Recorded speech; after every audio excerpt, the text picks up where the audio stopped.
All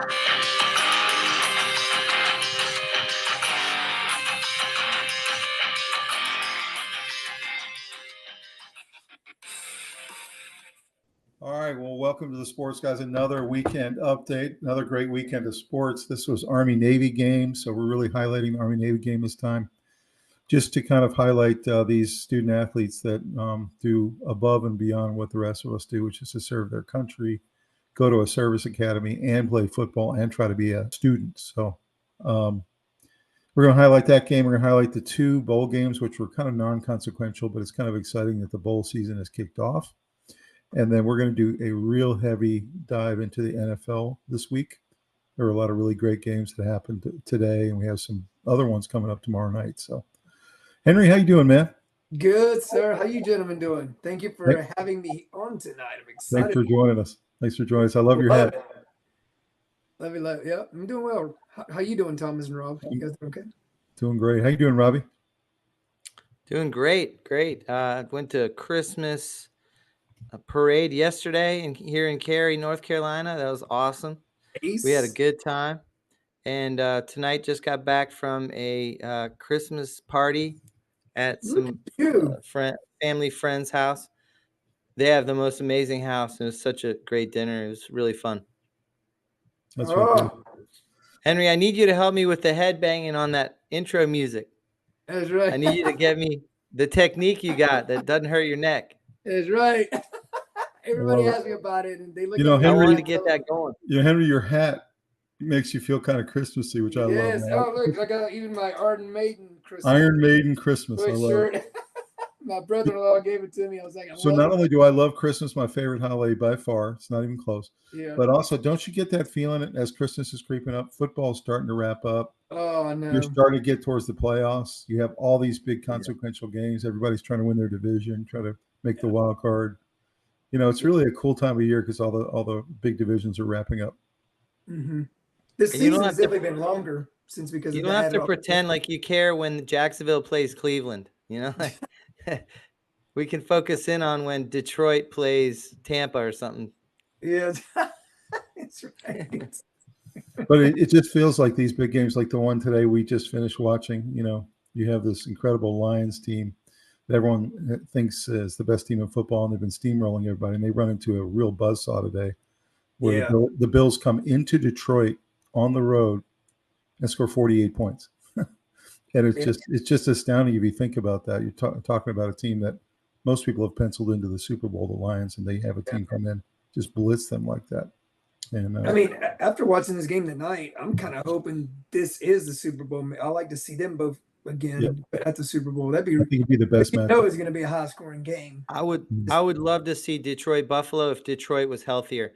I'm not saying every player healthy, but they're one of the 2 or 3 worst, most banged up teams in the whole league, and their backups are clearly not as good, and it's visibly evident that they couldn't put their best foot forward against Buffalo. That's an amazing team that's playing great.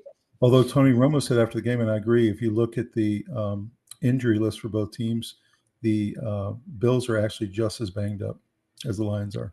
And they scored 48 points, and they have key guys missing at almost every level on both sides of the ball. I think they have key guys, but Detroit is at a scary level of depth problem. Like Bills are missing their defense, right? Bills are missing their right tackle and their left guard. I mean, they're missing all kinds of stuff. So I don't know. Neither one of those teams we saw tonight is healthy. And so it would be really cool to give them some time to get healthy and then play. I know. I mean, and Detroit just lost somebody tonight, a very serious ankle injury that they said they immediately took him to the hospital. So who knows what happened to that guy? Yeah, that's right. So, Henry, what were your big stories coming out of the weekend? Anything hit you? Well, the big one was Campbell, the guy from San Francisco, not wanting to play. I thought that was crazy when I heard that. I'm like, are you kidding me? I mean, it's just like I was telling you earlier. One thing is you quit playing for your coach. I can see that because that happens all the time. But when you quit playing for your team, your teammates, the people that, quote unquote, you go to war with on the battlefield, you know what I'm saying? It's like somebody going to battlefield with you and then walking off. especially when you need them the most. Because that game San Francisco played, if they would have won that game, they would have still been in playoff contention. Mm-hmm. But now that they lost, they're done. And that's terrible. It is. You know, that guy lost the support of the team, and that's bad, man. But also, you never know what's really going on behind closed doors either. You don't know the conversations of what really going on. So what really made him do that is going to be. Do you think this is a mental or emotional issue? That's what I feel like. Apparently, he's healthy. Before the game, he told his coaches he didn't want to play. This was even before the game started. I think he didn't want to play. Maybe he was he was angry at something. So that's all I can say. Like I said, I don't know what is going on. You might need some kind of counseling or help or something. That's what I'm thinking. Maybe he's just mad. I mean, wasn't he the replacement for the guy that just came back to play? Yeah, Greenlaw. He was the replacement for Greenlaw, who went back out hurt again. The coaches asked him to go in, and he said no. And it's not that uncommon to see some disgruntled players sitting on the bench who, you know, are unhappy because they're not playing. But it is uncommon to have a player say, "I'm not going to play," when all they really want to do is get in there. You know, like, yes, that's weird, right? It's weird, and he's not some scrub. Devondre Campbell was the 2021. He was a first-team All-Pro. Yeah, so he wasn't some bench warmer. He was like great. He's a 9-year veteran. Like he's not some petulant rookie. He's an All-Pro caliber player. I guess he doesn't like being a backup. I mean, we'd have to speculate in order to try and get close to a reason, but I know that it caused a lot of ripple effects in that team.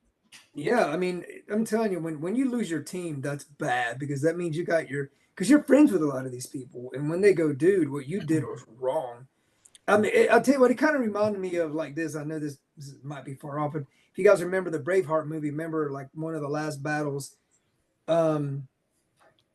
what's his name thought that his other friends were going to help him fight in the battle. They showed up, and the next thing you know, they're walking away. Yeah. When William Wallace's friends walked away, and he was like, "What?"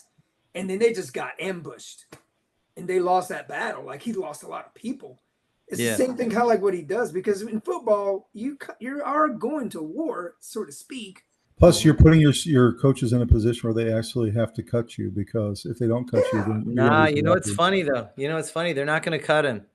Oh, they're not. They're going to suspend him without pay, and but that's only for contractual. It actually helps their team.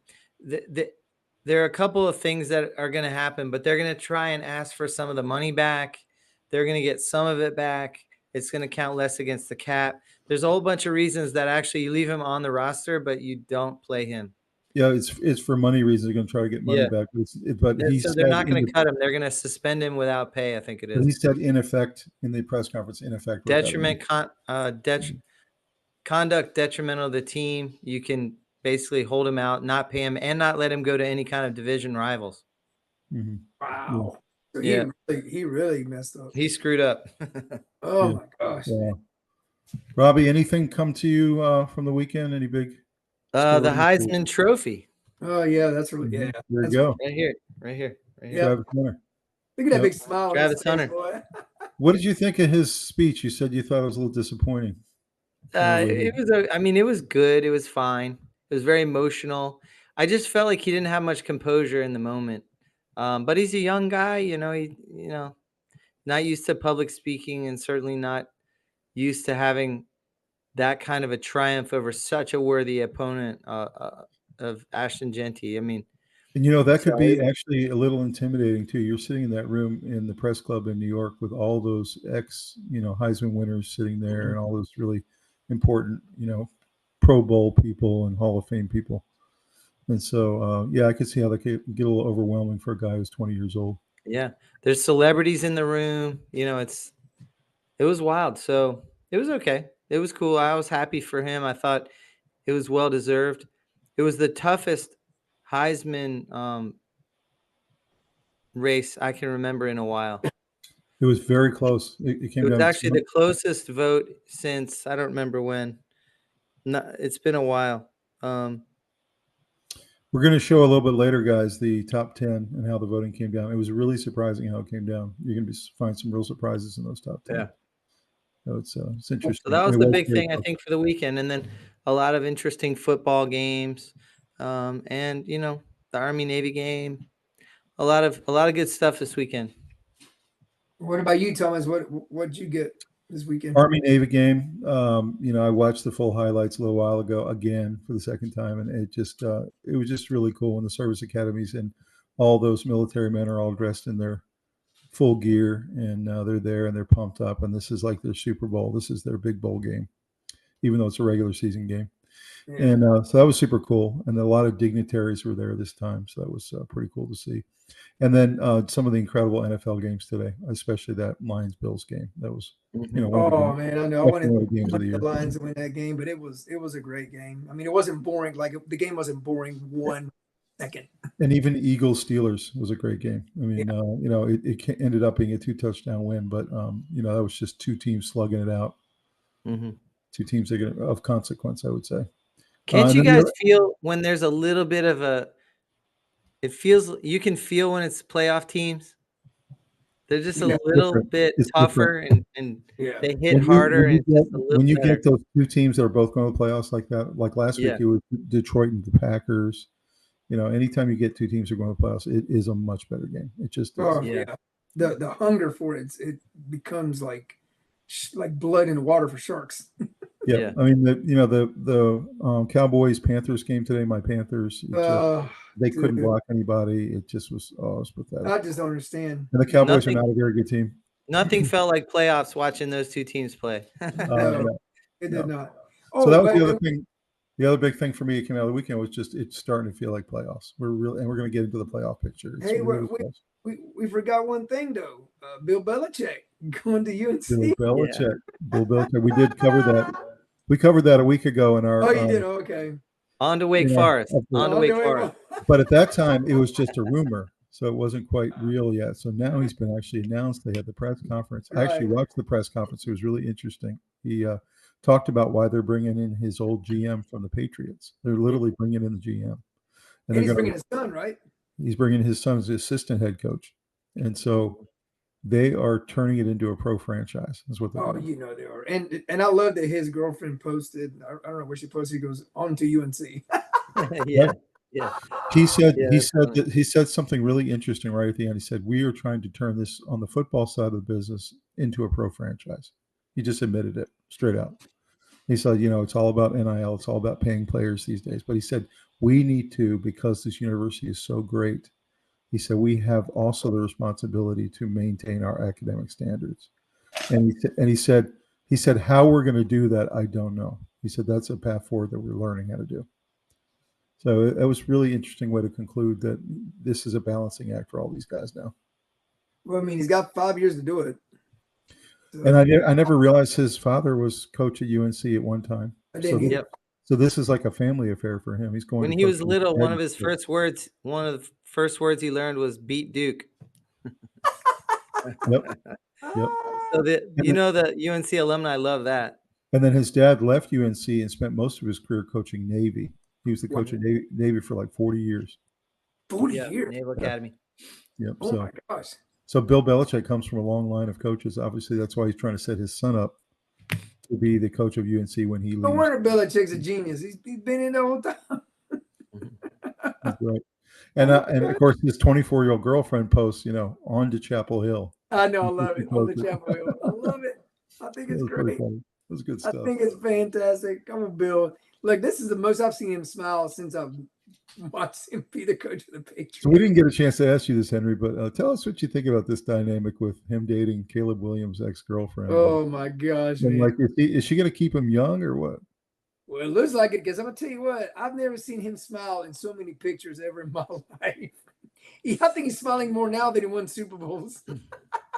She's turned him into a non-grumpy guy. He is. What's going on? I think the stress got to him a little bit there at the end in New England. Brady leaves. He's really low on talent. He knows it's kind of his fault that he built a team that really wasn't competitive. And I think he needed a fresh start. Yeah, he's very excited about this fresh start and this new challenge. Oh, of course. And then you got Brady that leaves, goes to another team, first year, wins the Super Bowl without you. So it kind of like it's definitely messed with his ego. Yeah. Oh yeah. Oh yeah. I mean, it did. And then they start rolling out the graphics of Belichick's career without Brady, what his record is and stuff. It's not good. It got to, it's not a good record. I mean, no. Do you feel like maybe he handed over this 400-page manifesto to UNC thinking that there's no way they're going to accept all this? I mean, it was ridiculous stuff. It was I don't think so. How you position the water bottles and like. I think he had a lot of free time to put this together, and I think he was really excited about a new opportunity and a new challenge.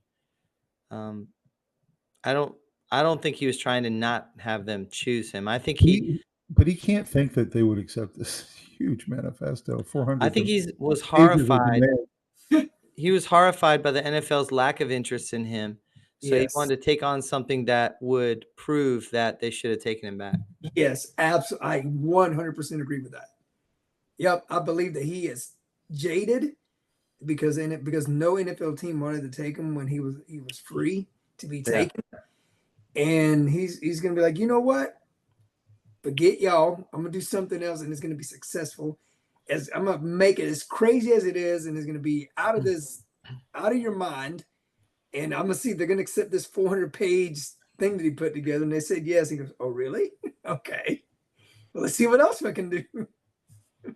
Did you see the meme Rob was talking about the girlfriend and recruiting talent? No, I didn't see that.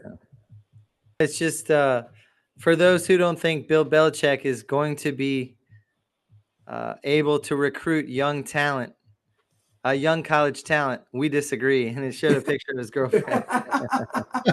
He can recruit young talent. Young college talent. We disagree. And it had a picture of his girlfriend. I mean, that stadium is going to be sold out every game just to even have people take a glimpse of his self. I mean, they were talking about that they're going to sell the hoodies, the sleeveless hoodies on their thing. That's going to sell out. Yep. Oh, I mean, they're going to absolutely leverage everything. Hoodies. I mean, the sleeveless hoodies.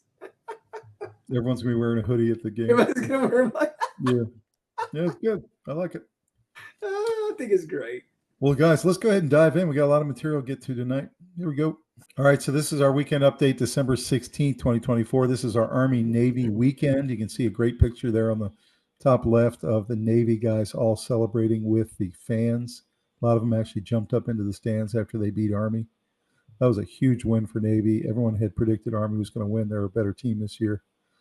And I'm going to show you some of the highlights a little later in the program, and you'll see why this was incredibly exciting for Navy and the way they played. Of course, you have the Heisman winner, Mr. Travis Hunter, there on the bottom. You have the three leading contenders for the MVP on the quarterback side right now. You have Josh Allen, Lamar Jackson, and Patrick Mahomes. Of course, you also have a couple of running backs that are in there as well in the mix.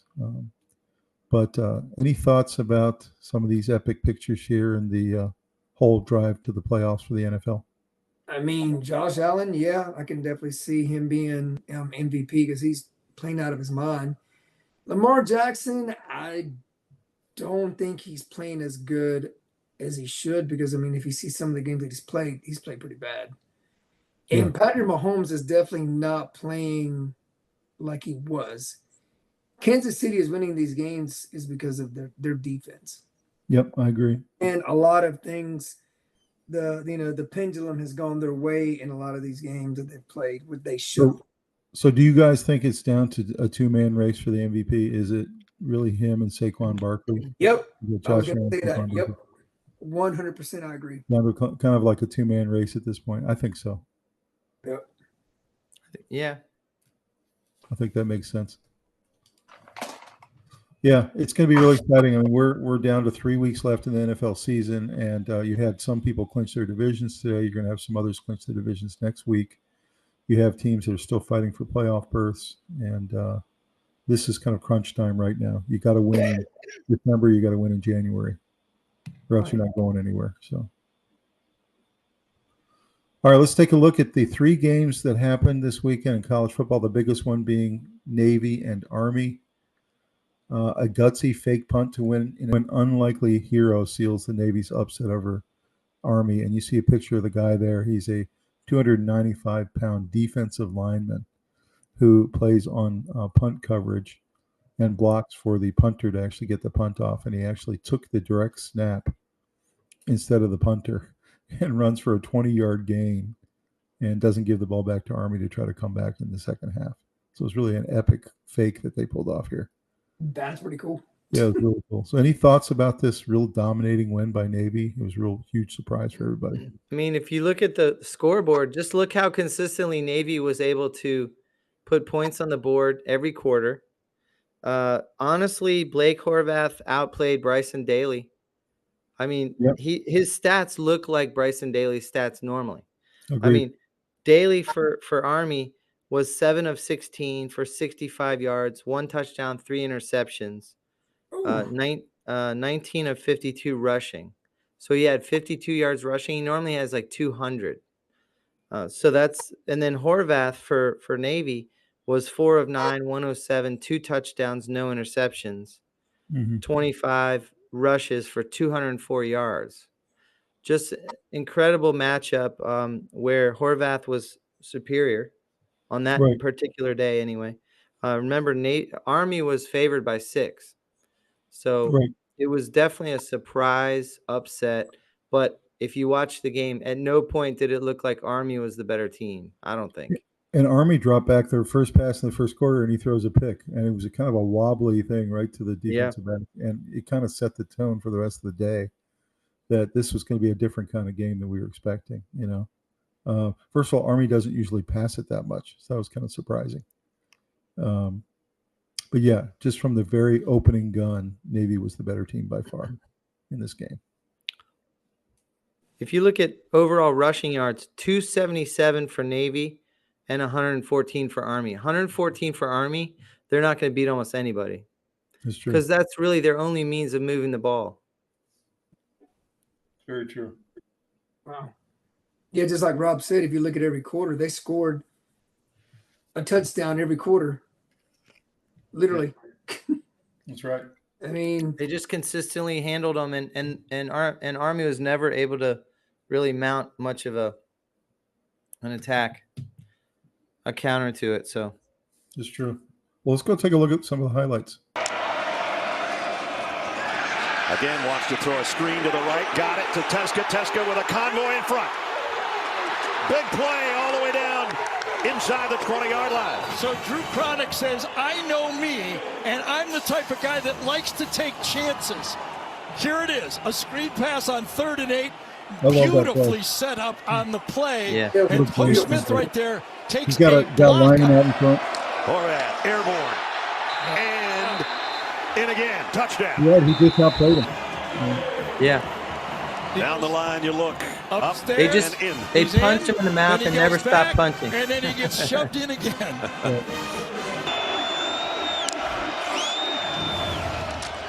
Daly wants to throw, waiting long and throwing an interception. Waited too long, and Deshaun Peel is there with a pick. Pretty good protection this time. Have the opportunity to get there. Good look. Nice pocket. Come back. Just, I don't know. They just not seem to be on the same. Thinking about a blitz off the corner. And Horvath lobs one wide open touchdown. Brandon Chapman. First they the just motion, hit him in the mouth, like you and said then the earlier wheel on, down the sideline with a little play action. Watch this. This is how you dial up a play. That is as nice as you can draw it. Give that one to the OC. Loss, the only blemish on their record. Here's Navy with a blitz. There's a jump pass. Got his man. Got the touchdown. Hayden Reed, 23 yards for the score. But the motion goes in and then out deep. This is really a tough one to stop. oh yeah, he was wide open for that pass. And a 23-yard touchdown caps up. Straight drop. Throw is wide open, complete to the guy Gary's been calling for. Hiding right down the sideline. This will be a touchdown. It's close. None of these guys will ever be goes out, just a quick out for the first down. Good catch, poor tackle, and Heidenreich gets the touch. And it's a fake, and it's wide open. That's him. 295 pounds. First down, and the ball And he came out at fumbled. the end, but Navy's got it. 20 miles an hour. I think that's the guy that's got it, number 96. And look at him. The nose tackle. Wow. Ball came out at the end, but it's covered by Navy. That'll never happen for him again. No second. Couldn't tell who it was, but he ran like a little nose tackle. Holy cow, what a play. 3rd and goal. Horvath airborne for the second time tonight, and the second time he's in. Touchdown. Drive executed. Horvath was See how low they brilliant got? on the drive. Yeah. And remember, there was a brilliant move as well, because reaching. There's a lot of violence midway in there. point of the fourth quarter. Daly in trouble. Got away. Crow across his body. Almost intercepted. I think it was. Oh, maybe he held on. No, it bounced off. Did it hit the ground or not? Hit the ground. That's why you never throw across like that. It did not. And not I there. think it's caught in midair by McShawn on the play. Wow. That's a I nice thought play. Bryson Daly was across the line of I scrimmage. don't think it's going to make any difference if Well, I it's guess an not. interception. No, I think 1 foot might have been behind, just enough. At any rate, Just made more plays, you know. They did a lot more plays. It's true. So Navy was averaging 6.4 yards a carry, and Army was averaging 3. They haven't averaged 3 all year. So I don't want to take away from Army's year. They had a really special season. I can't remember them being this good, maybe ever. All right, let's go on to the next game. We had 2 bowl games. Bowl season is kicked off. This first one is South Alabama against Western Michigan. These are the kind of teams that barely sneak into bowl games in the first place with 6 wins. The main thing here was this was a salute to Veterans Bowl, so I thought that was pretty cool that they played this game on the same day of the Army-Navy game, which is really kind of a call out to the veterans. So pretty cool with this game here. Kicking off bowl season. We had another one as well later in the day. We had Jackson State take on South Carolina State. These are, bowl teams from very, very small conferences. This was the Cricket Celebration Bowl. So I love some of the names of these bowls now.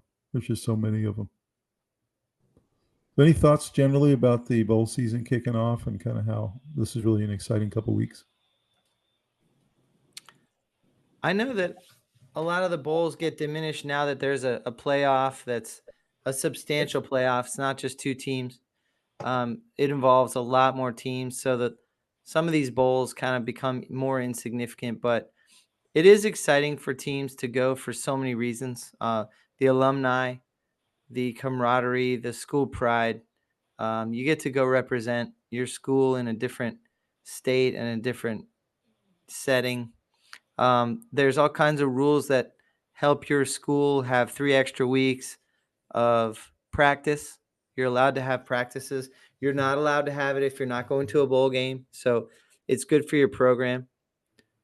So it's good. I'm happy for the seniors that get to go out on a bowl positive thing. And as far as the games, it's nice to fill in. Right now, there's no college games going. So it's a good thing. It's just positives all around.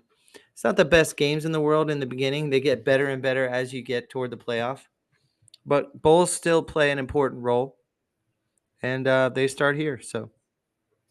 Yeah, I agree with you. And it gives the kids some more time to practice, which a lot of the coaches really like. Gives them an extra 3 or 4 weeks of practice, which they would not have if they didn't go to a bowl. So one of the reasons a lot of these coaches accept these really no-name bowls is to give their kids more time to practice, especially the freshmen and sophomores who need more development time. So see a lot of upside there for these schools that are trying to develop their kids. So it's going to be exciting. Let's go to Travis Hunter winning the Heisman Trophy 2024. Rob, you mentioned it, and you've got it in your background there. I do want to just point out, like you said, Robbie, the vote here was the closest it's been in 22 years. You had Travis Hunter coming in with 22.31 and Ashton Jeanty, number 2, with over 2,000 points as well. And you had Ashton Jeanty surprisingly get 309 first place votes, which was really a huge pull for him. So this was much closer than I thought it was going to be. I do think this is the correct order in terms of 1, 2. You had Dylan Gabriel come in third and Cam Ward fourth. And then guess who came in fifth? You predicted this, Robbie. Scatterbo. Yeah. So pretty cool. Yeah, he deserved it. He was fifth. Yeah, it was really cool. And then he I saw seemed to be getting better and better as the season went on. And then Shedeur Sanders gets 8th, which I thought was very interesting, and got 1 first place vote.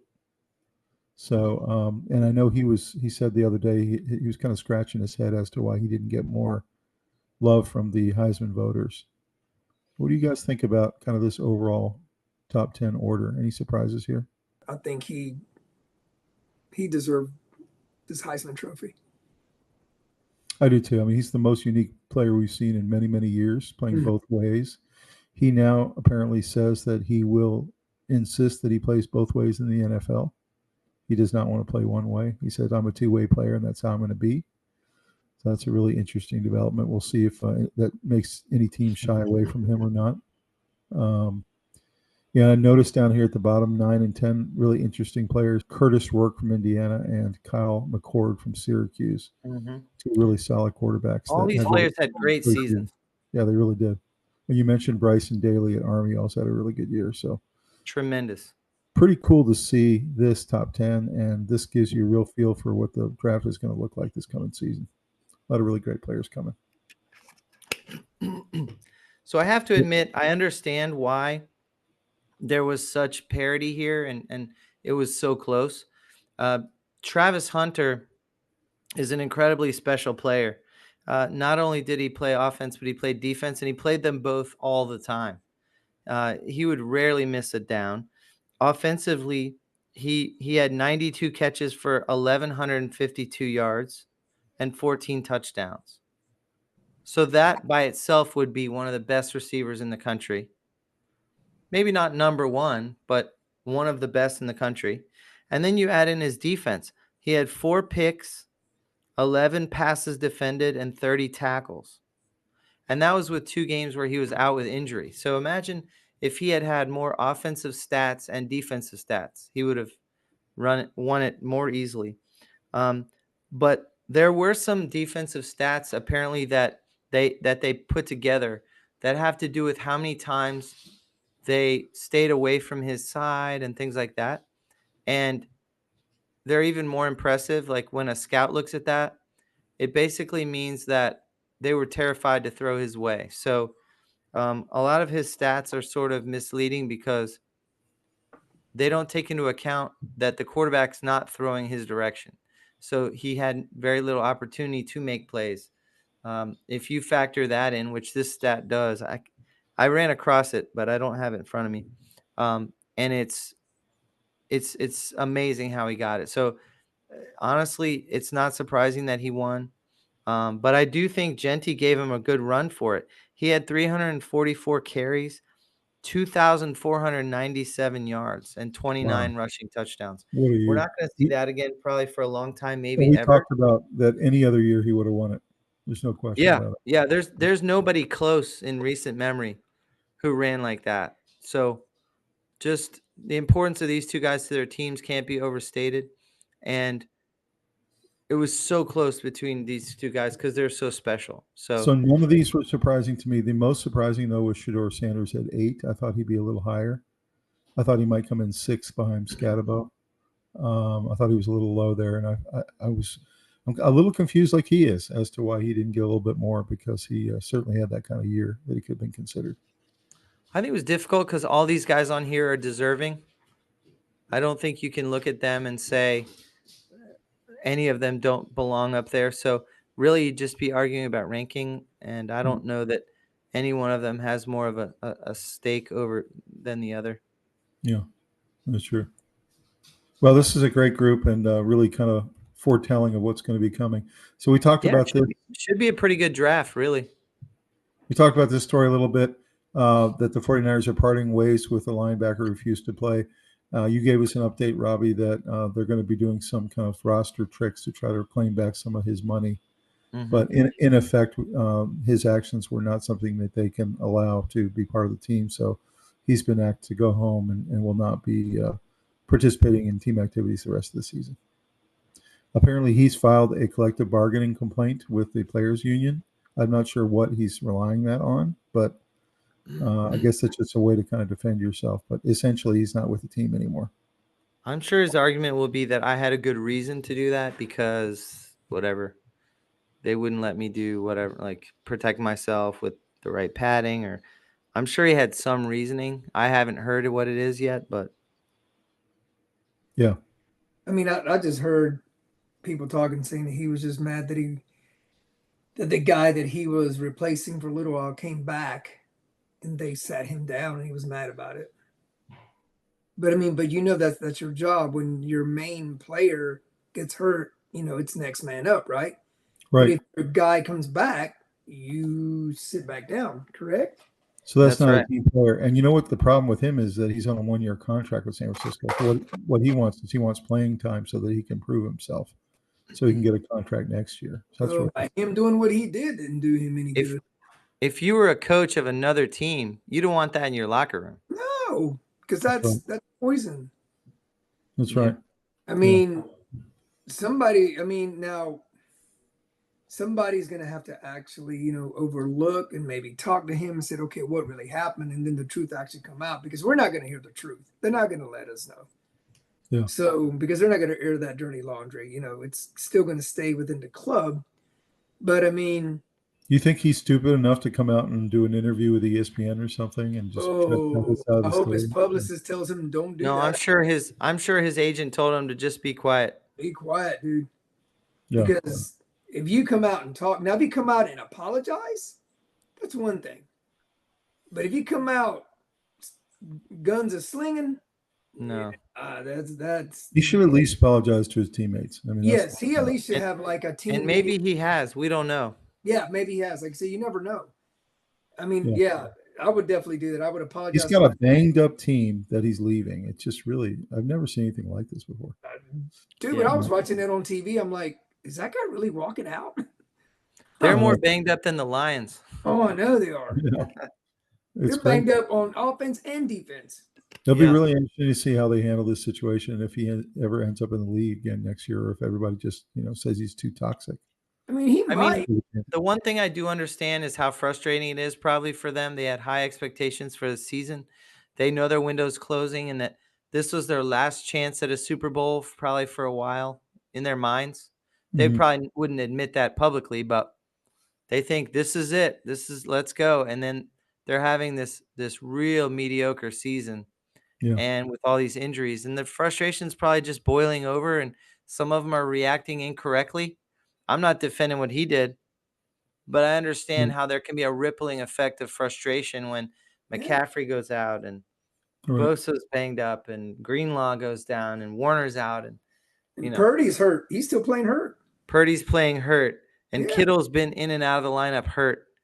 Even though he plays well when he's in, even if he's playing hurt, he plays unbelievably. Ayuk only played 2 games, Ayuk is out, and Debo's in and out of the lineup. He'll play. Debo's playing hurt because they have no one else. I mean, they're all hurt, so I mean, I get it. It's a frustrating season for them, and it's boiling over, and some of them are losing their mind. Yeah, that's right. It is. Let's look at the scores from this week. We got the Rams 49ers. This was a very disappointing game from a Thursday night game perspective. Everyone thought it'd be kind of a shootout. Both teams very much in the playoff hunt, and it comes out 12-6. Essentially, you had one big explosive play the entire day, and that was a 51-yard pass to Nakua to kind of seal it in the fourth quarter. But other than that, this is really kind of a pitiful defensive struggle, field goal battle type of game. Any thoughts about this one? I mean, other than just Williams walking off, it's crazy because the Rams just put up 44 points the week before, or the Sunday before against the Bills. Yeah, against the Bills. Yeah, and here they come. I mean, but also shows how great the Niners defense still is, even if they're banged up. They only own the field goals. Yeah, that's right. You know, it was weird though. They didn't get any sacks, and so the Rams were able to move the ball 302 total offensive yards, which isn't a lot, but it's okay. San Fran could only move at 191. Oof. And kickers wise, Cardi for the LA was 4 for 4 on field goals, and then Jake Moody was 2 for 2. So really, they just were moving the ball. They'd get stopped, they'd kick a field goal, and then San Fran would move the ball not as effectively, and then get stopped a few more times.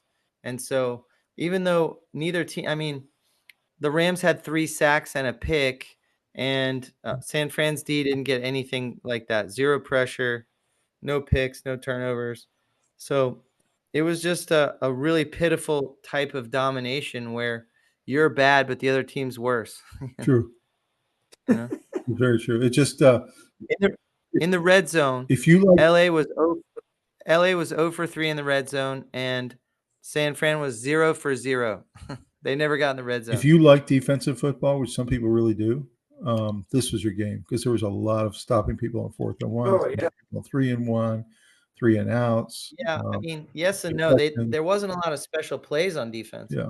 Like there weren't a lot of sacks and turnovers and all kind. It wasn't like that. It was just a lot of stoppages and making them punt. Right. It was a punting battle. Exactly what it was. So yeah, disappointing on field goal. Of course, we had the incident, but I really felt like in this game, in the second half, I just had a feeling the Rams are going to win this game and that they're the better team. And I think that really showed in that fourth quarter that the Rams, they deserve to be in the playoffs and the 49ers do not. That was my takeaway. Next game we got, Rob. Unfortunately, your Dolphins kind of laid an egg this week. Yeah, dude. Did not play well.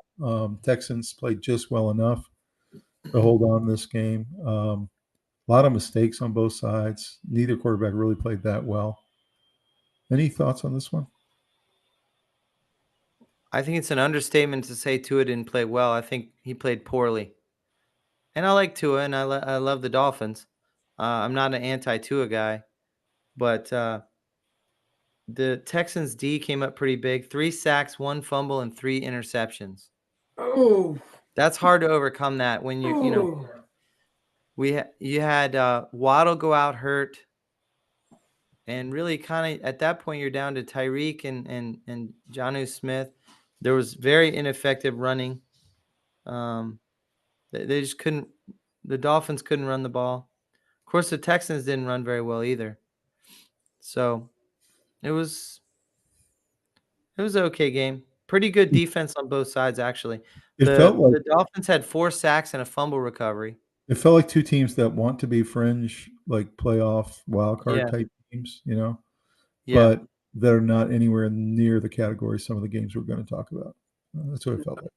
The Texans made some mistakes. The Dolphins made more than that. Yep. Mm-hmm. That's right.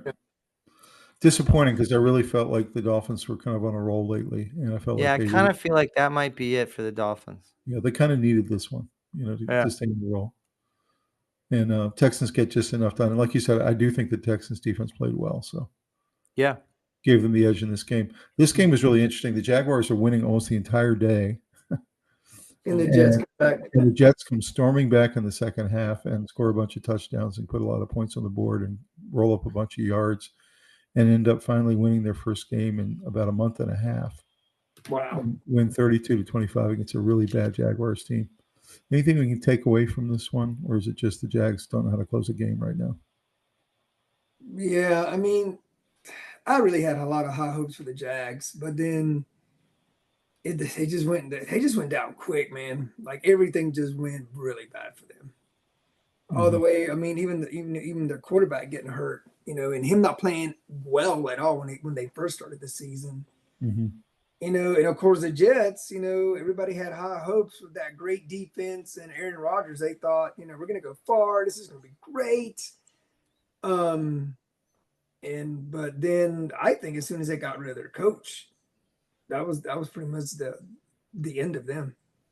I saw a funny meme about Aaron Rodgers, and it was him at the press conference, and out of his mouth it said, I wonder who I can get fired this week to cover up for my my poor play and my losing games. He played okay. Yeah. He played well. He had some incompletions. He was 16 of 30, which is not great, but he had 289 yards, 3 touchdowns, no picks, and he had 45 yards rushing. Wow. Yeah. So he was getting first downs with his legs. Definitely his best game. Davante Adams had an amazing game. 198 yards receiving and 2 touchdowns. He went off. I'm so glad he's on my fantasy team. And defensively, the Jets had 2 sacks, 2 interceptions, and 2 fumble recoveries. So that's the Jets defense you're expecting to show up.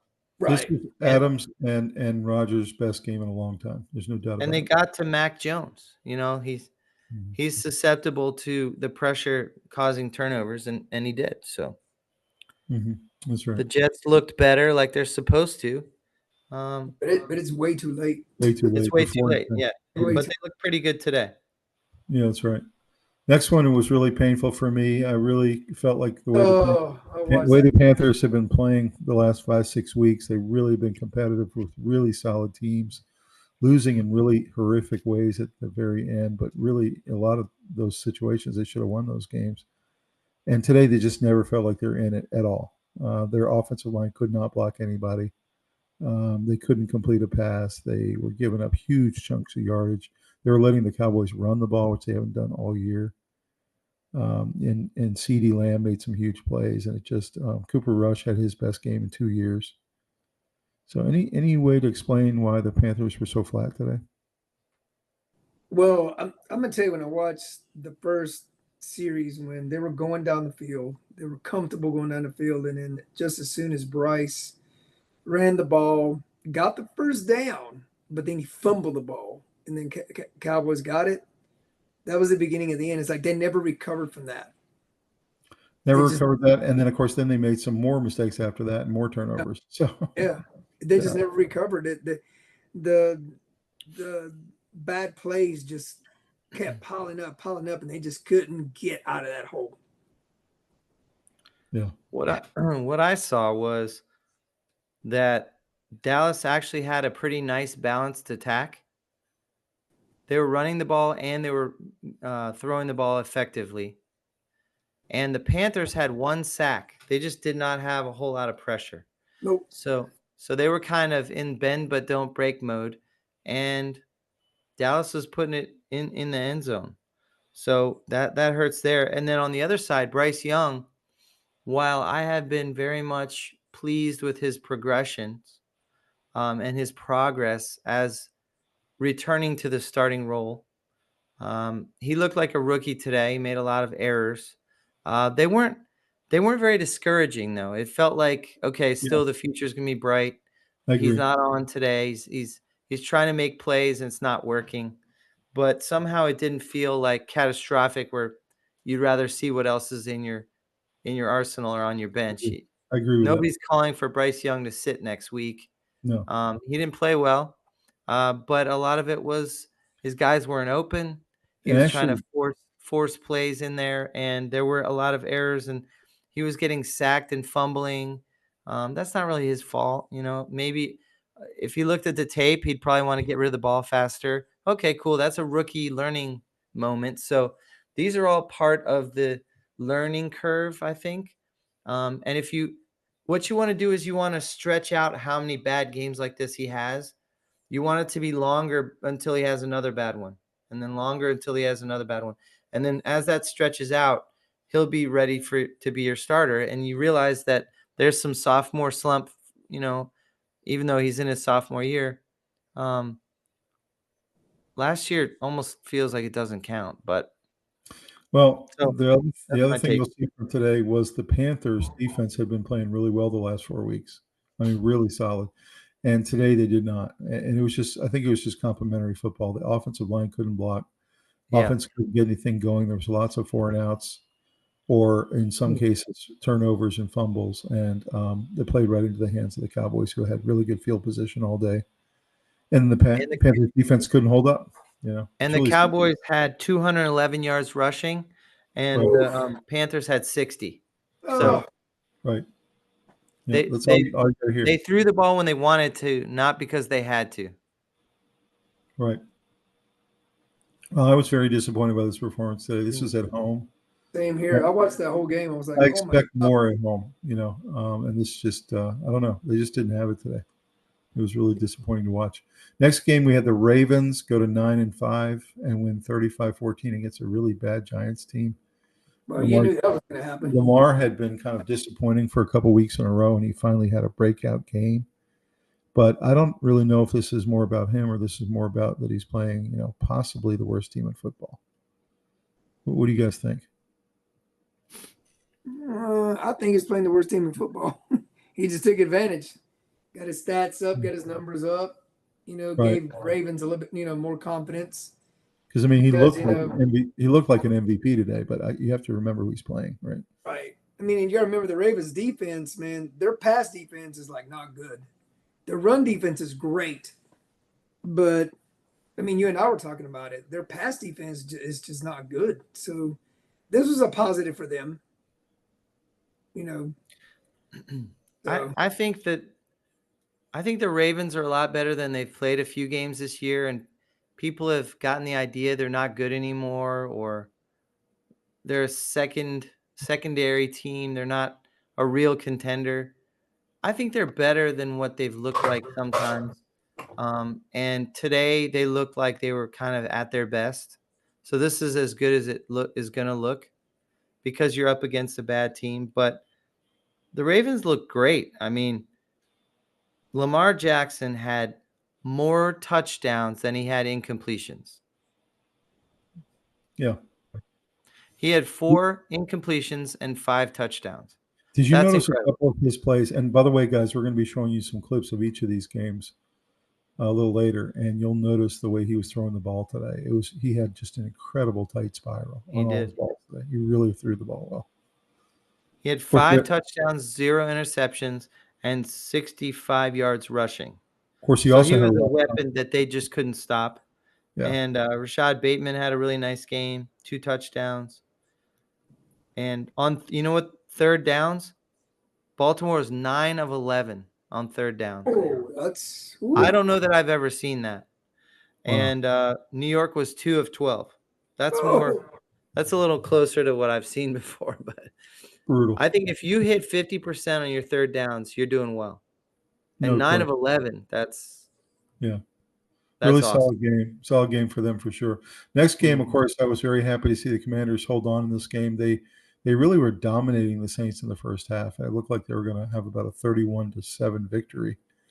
And then the second half happened, and the Saints really woke up and scored the tying touchdown towards the end of the game. Looked like they were going to go into overtime. Then they called a timeout, and they thought about it, and they decided to go for 2 at home because they know they're not going anywhere. They're not going to the playoffs. Decided to just end the game right there and not have any more injuries. Went for 2 and did an out pattern, and the Commanders defender tipped it away just at the last second, and the Commanders hold on for a 20-19 hold on by your fingernails type game. What are your thoughts about this one? Yeah, you're right. The Commanders did have a major lead, and like I said, they, going into the playoffs, you can't let that happen second half. You can't let a team come back on you like that. Yeah. You just can't do that. Right. You got to keep your foot on the pedal. I don't know exactly what happened to the Commanders' offense in the second half, but it just was ineffective, and they kept giving the Saints opportunities. Oh, well, New Orleans had 8 sacks. Gosh. There was a lot of disruption. They played really well today. Their defensive line played really well and created a lot of problems, especially in the second half for the Commanders. And so I think Washington's offense started to get a little frustrated, and it allowed the Saints to come back a little bit. But if you look at the statistical categories, time of possession, 40 minutes for Washington, 19 for New Orleans. Mm-hmm. So basically, they just kind of let them hang around, even though they were dominating them. And at the wrong times, they'd give up a sack. And it's funny, they had that in the third quarter, the 3 points they got there, that should have been a touchdown. They got down inside the 10-yard line, and actually the announcer said it. He said, I hope that taking the field goal there doesn't come back to bite them. So sometimes it does, where you don't put enough points on the board and you let the other team hang around, like you said. Washington's stats were a little better than New Orleans in every category, but I think the timing of New Orleans' sacks, which was killing drives, was pivotal to understanding how the Saints could hang around. Right. And it kept the Commanders from getting more points. Sometimes when you're on a playoff push like the Commanders are, you've got to have a couple of these games where you just sneak it out, and it's just not pretty. Yeah, if you go back and look at every championship run, there are some ugly games on there where you get the victory. Go ask the Chiefs about that. They have 7. They have 7 of them. Yeah, they do. Yeah. Right. Yeah, they do. So you take the win on the road and you go home and you're happy. That's right. Next game, Joe Burrow and Jamar Chase and the Bengals rolled up like they always do. Lots of points, lots of yards. Their defense did just enough to give this kind of a comfortable win today against the Titans. Of course, they were playing a kind of a banged-up Titans team with Will Levis, who hasn't been great this year. They still gave up 27 points to the Titans, though. So, I mean, we know how bad the Bengals defense is. But any thoughts about this game? Are the Bengals on a run where they can win their next 3 and try to get to 9-8? You think that's possible? I mean, they did just beat a bad Titans team. So, I mean, maybe it could be a nice spark.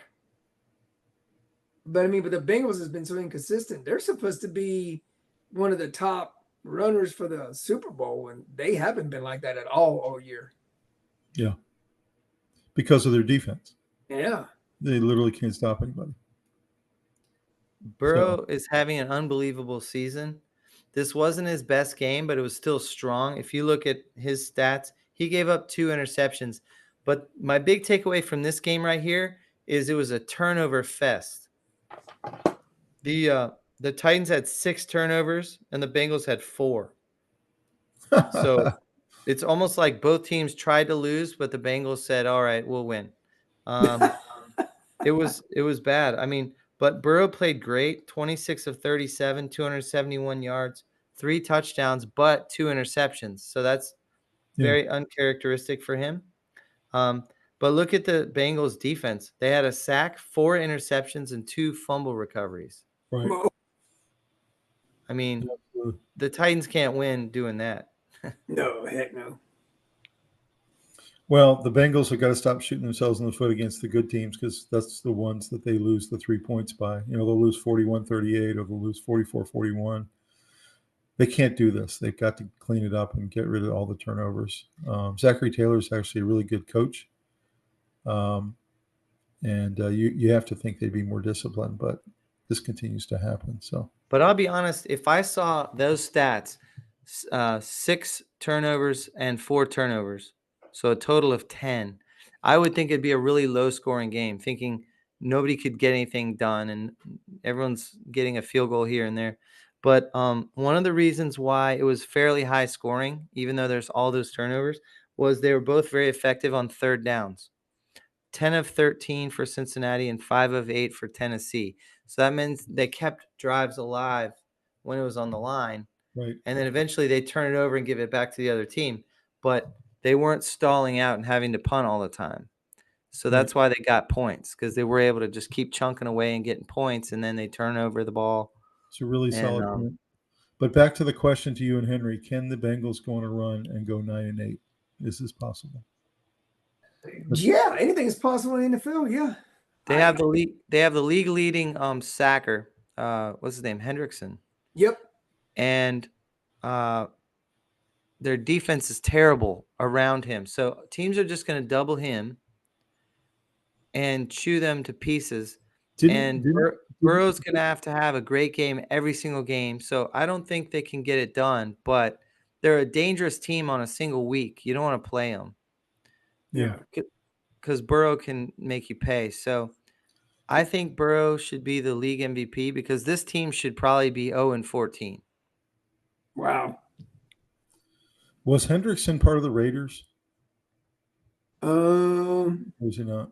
I don't think so. No, I don't think so. Okay. It sounded familiar. But he's a sack machine. He is. We'll see if they can keep winning. It's going to be really interesting. So the Chiefs today had, for them, a relatively comfortable win. They got a nice 21-0 lead. They let the Browns get one touchdown, but essentially shut down the Browns all day long. It was really kind of pathetic to watch the Browns offense. They ended up benching Jameis Winston because he had 3 picks. He was so bad. They put in Dorian Thompson, and the Chiefs just kind of cruised, kind of let off the gas in the fourth quarter, and finally had a comfortable win to move to 13-1. Yeah. Mahomes got his ankle rolled up. So that he got hurt. He got hurt. And he said he won't know how it's feeling until tomorrow. He usually says the next day is when I really figure out how much I got hurt. They said it wasn't serious, so that was really good news for him. But I think it was high ankle sprain. Those can be really – they hang around. Yeah, they do. And you get a bad hit or a bad they're in such good position in terms of their standing that they could rest him a week or two and be fine. So. Yeah. Well, I'm going to say this. Mahomes did okay, 19 of 38, 159, 2 touchdowns, no interceptions.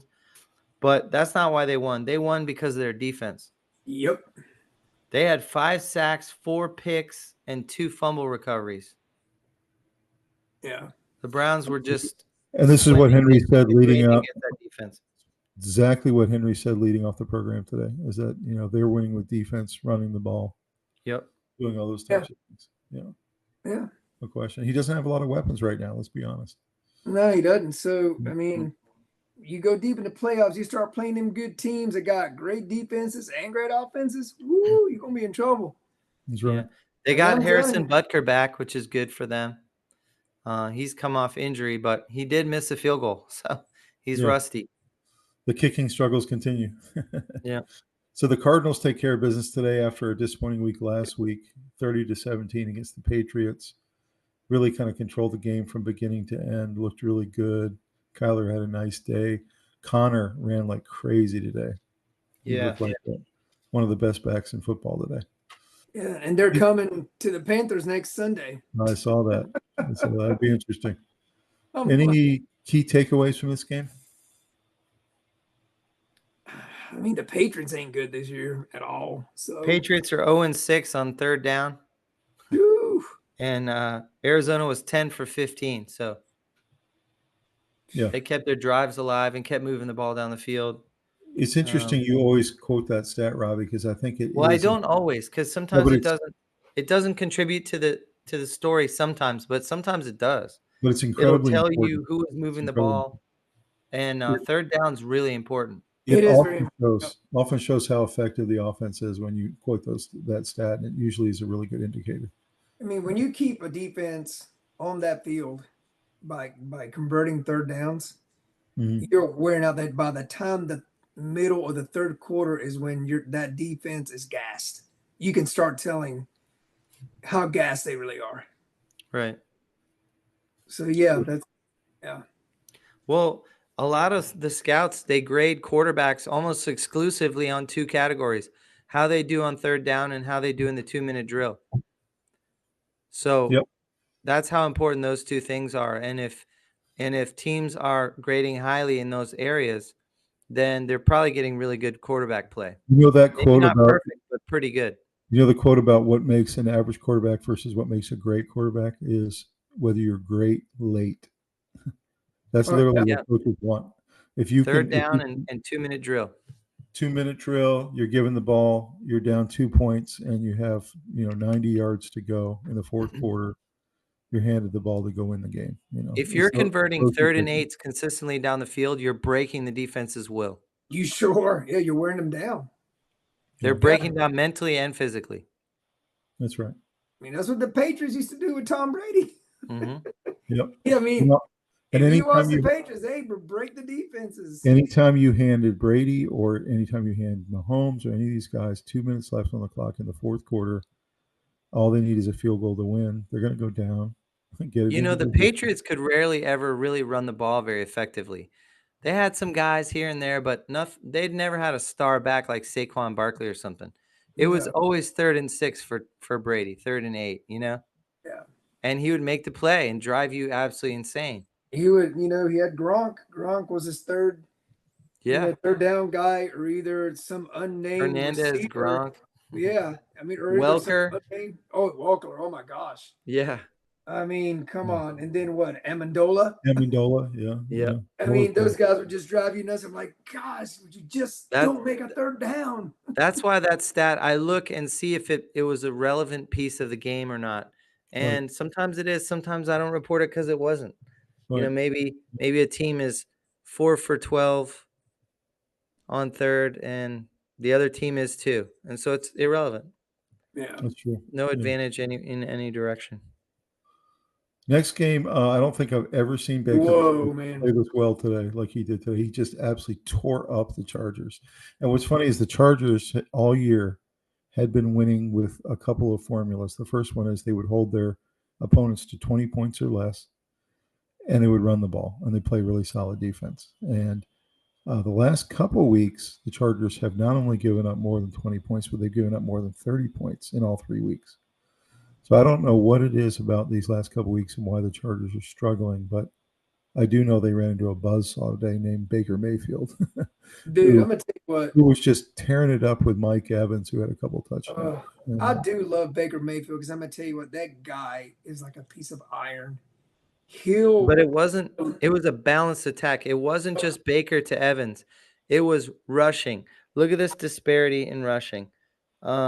It was 223 yards for Tampa and 32 for LA. 32 for LA. They're a running team. Oh, no. Yeah. That's bad. So hats off to Tampa's defense, you know. Well, you got to remember, their coach is a defensive-minded coach anyways. You know. So well, he's a pound the ball, play good defense. And he thinks of his offensive line as a weapon. In fact, you know what he says? Not only does he say that offensive linemen are stars and they are weapons, but he also says offensive line is the only position on the field whose success does not depend on someone else.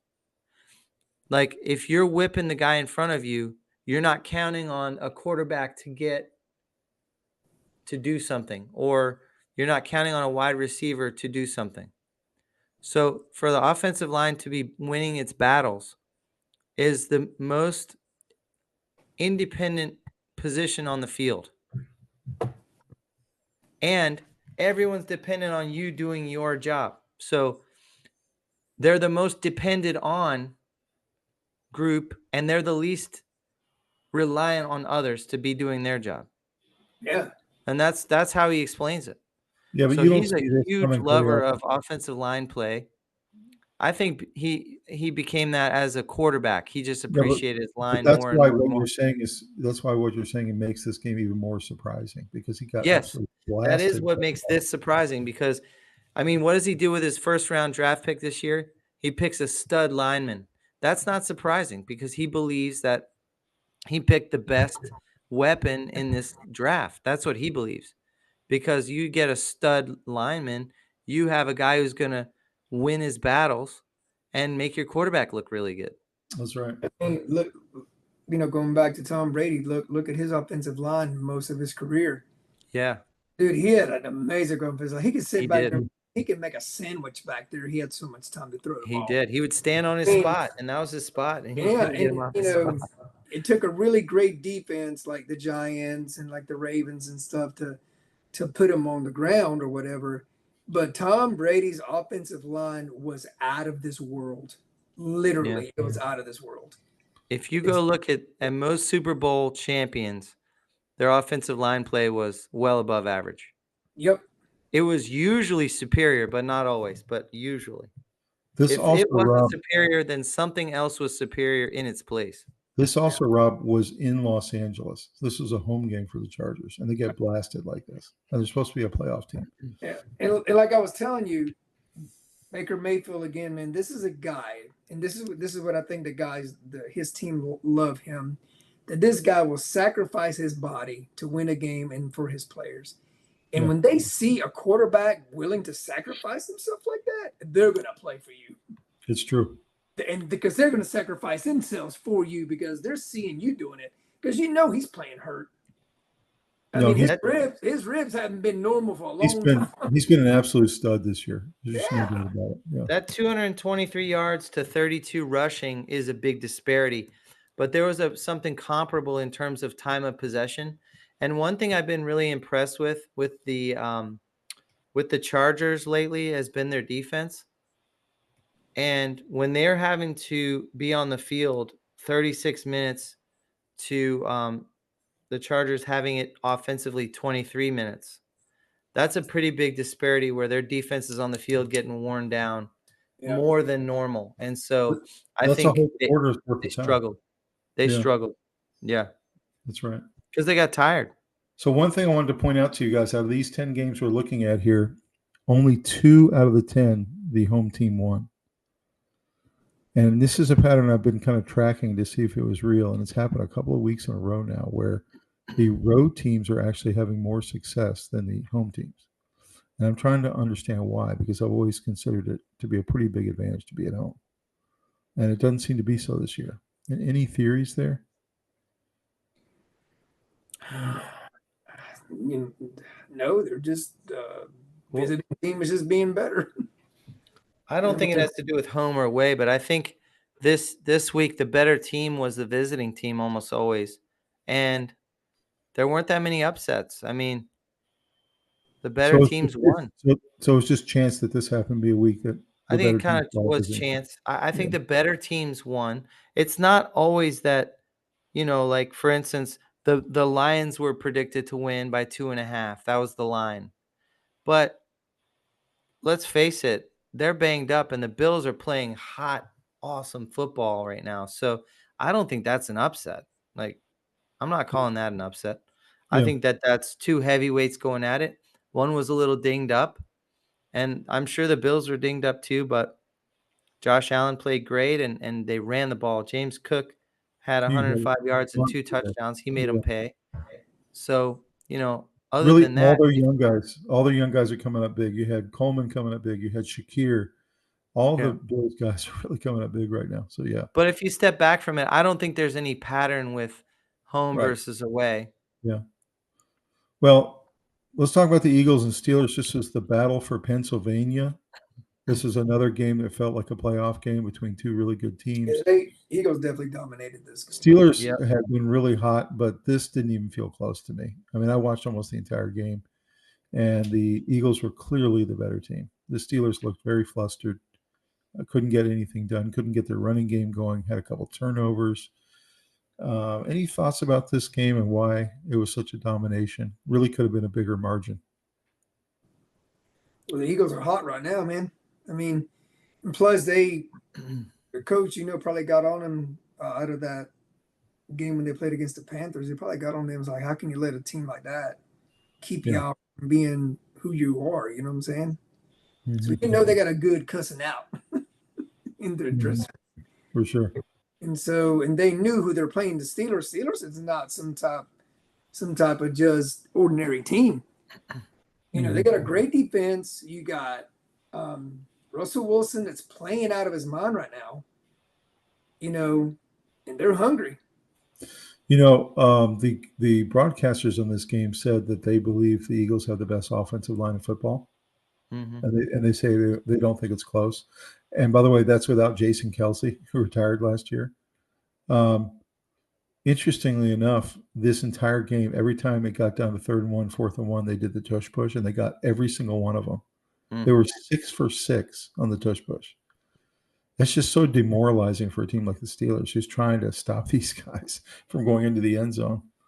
And it just felt like they imposed their will on the Steelers, which doesn't happen very often. Steelers didn't play good. Defense. For me, I feel like there was a significant amount of criticism falling on Jalen Hurts the last few weeks of throwing the ball. And then you had the A.J. Brown criticism, and then that exploded out of the locker room. And then, because I was at a press conference, and then I think they had to really go to work on their locker room this week and get things right.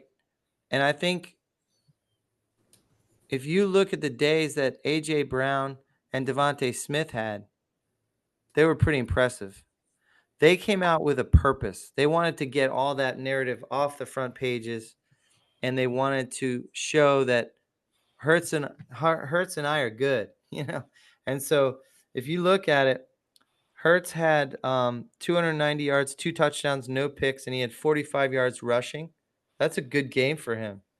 And Barkley didn't have a huge day. He finally had kind of a week off. 65 yards rushing. For him, that's not great. And then A.J. Brown had 110 yards with 8 targets after, the whole he doesn't throw to me stuff.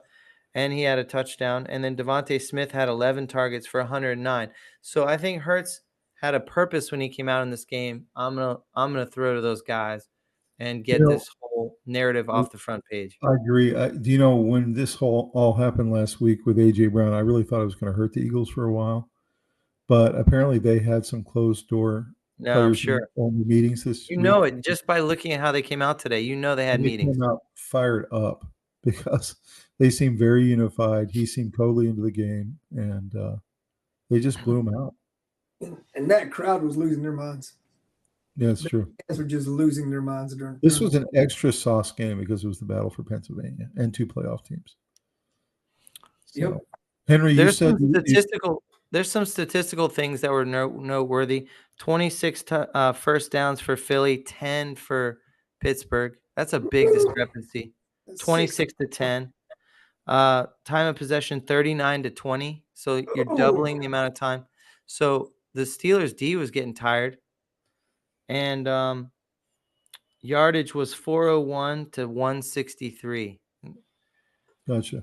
Some of those statistical categories are so lopsided, you can't imagine how Pittsburgh could pull off the win. And TJ Watt got hurt. So yeah, I don't know how serious it is. I don't think it's very serious, but when your best player goes down, it's very demoralizing. So you're out there twice as long as the other defense, and you're playing without your best player. And like Henry said, Henry said something that's true, and that is the Steelers also didn't play very well.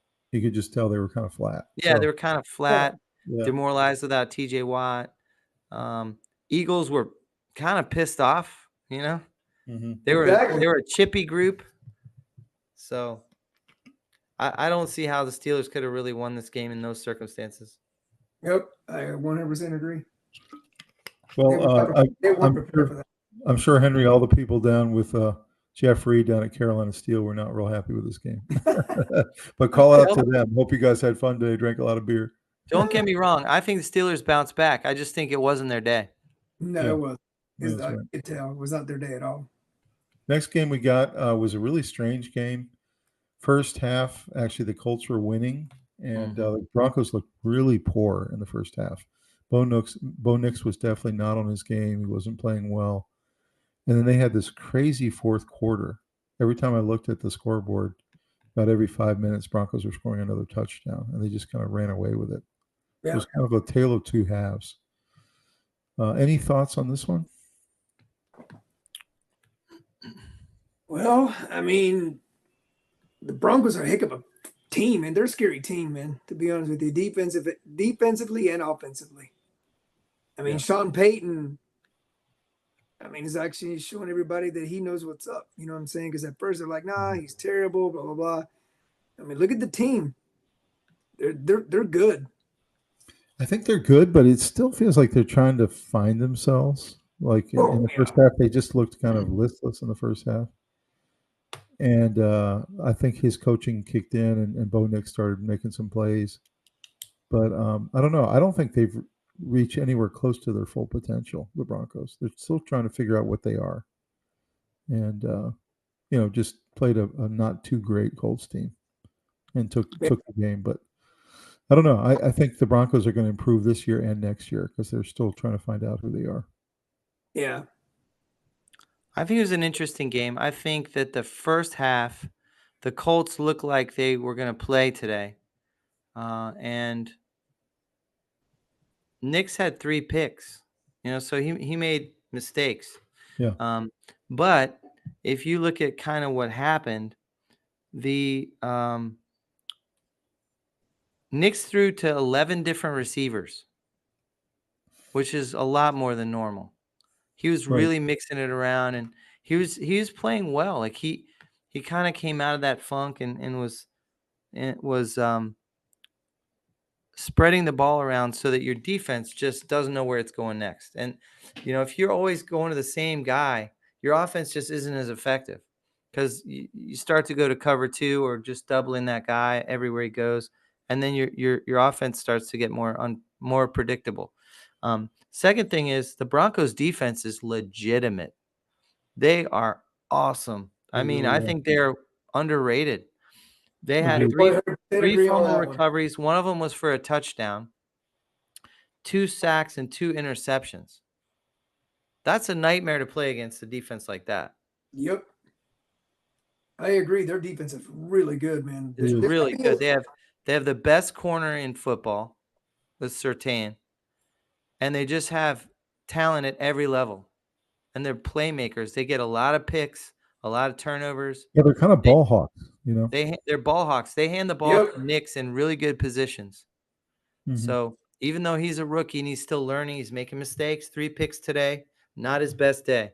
But he is definitely a franchise quarterback. He's got a long way to go, but man, he's doing well for a rookie. He is. Yeah.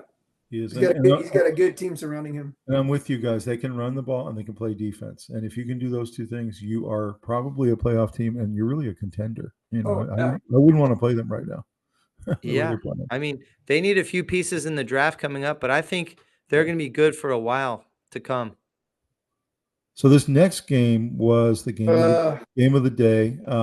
The Eagles-Steelers was the second game of the day, but this was the number one. This felt like 2 heavyweight champions in the boxing ring who are both Super Bowl contenders playing in Lions Stadium up in Detroit. And it was just epic to watch. I mean, the Bills took a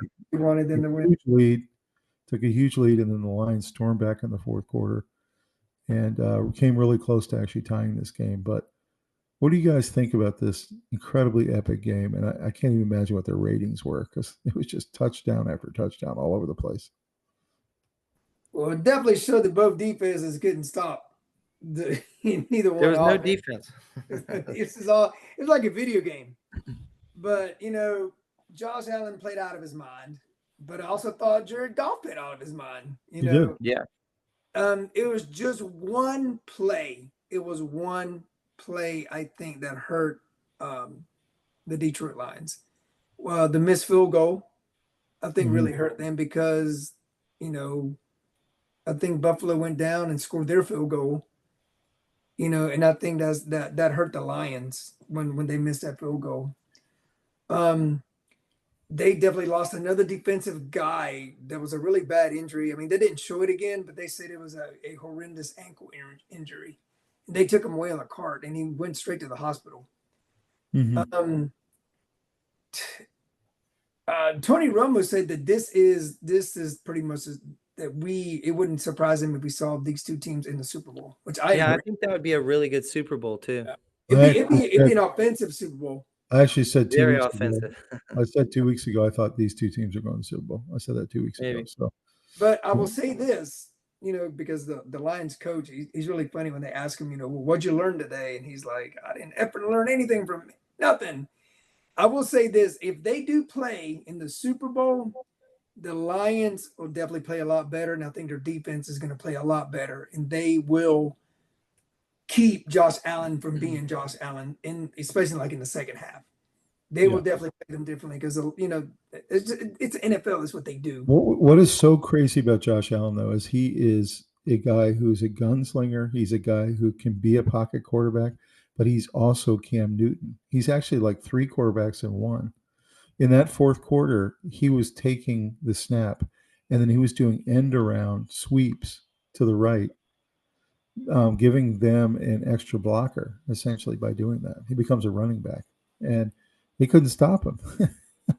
So he's just, I don't know, he's the most unique athlete I think I've ever seen. He can be Mahomes on some plays. He can be Cam Newton on other plays. And I don't know. I think he's unstoppable.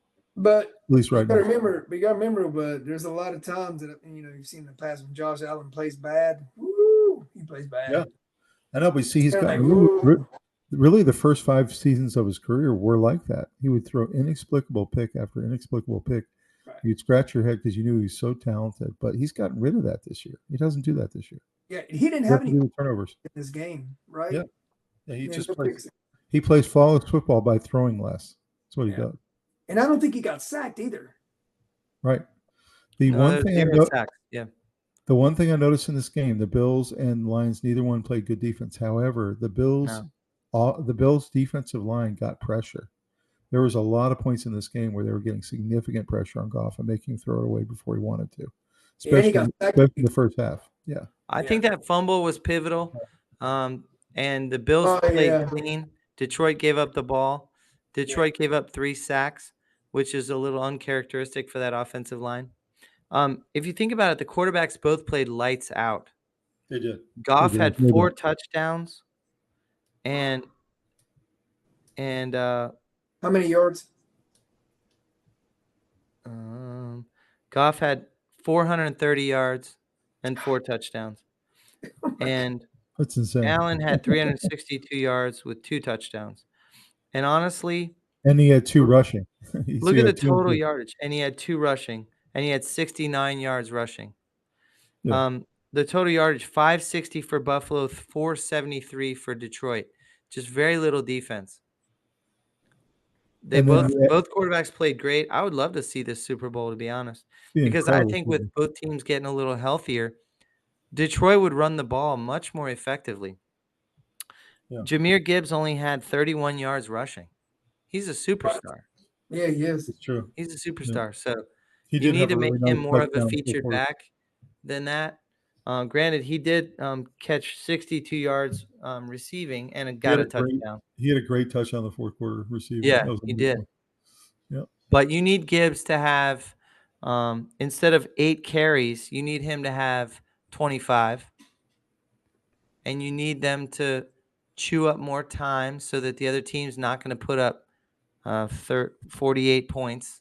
So I think the game plan wasn't great today for the Lions, but maybe it's because they had a lot of injuries. And their offensive line didn't look good today. It really didn't.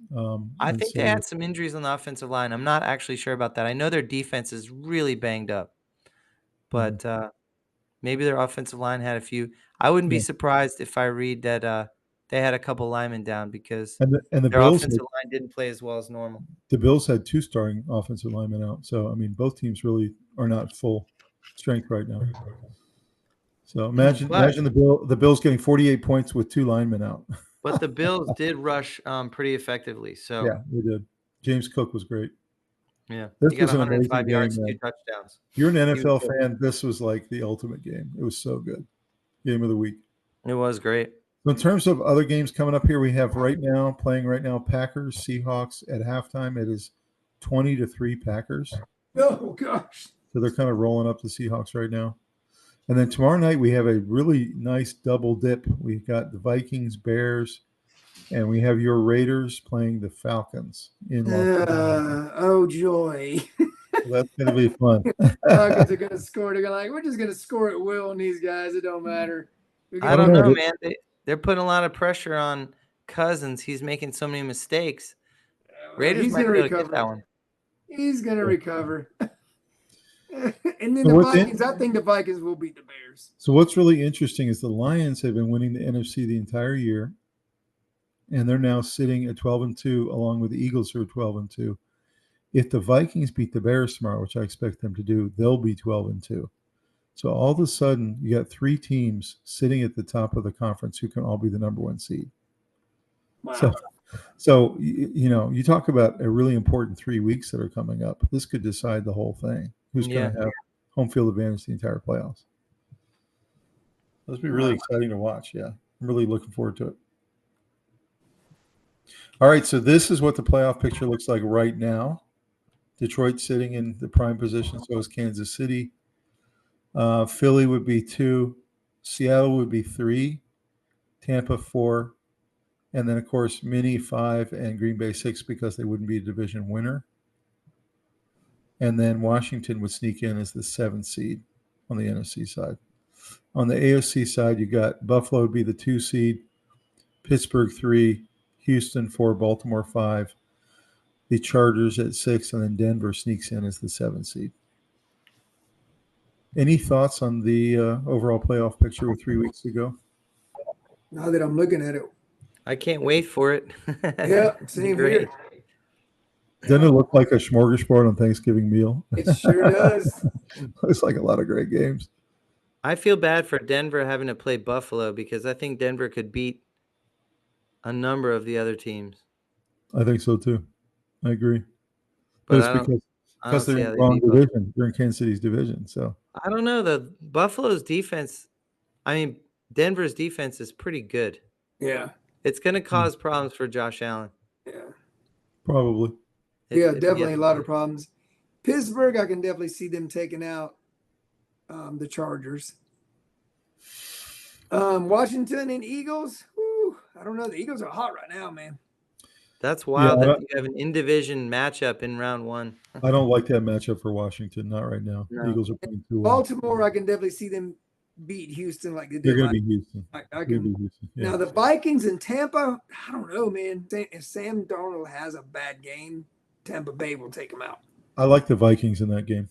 But I do like the Vikings. Vikings are no joke. You know what I'm saying? They're good defensive and offensively. They're both great. It's just if Sam has a bad game, it's this.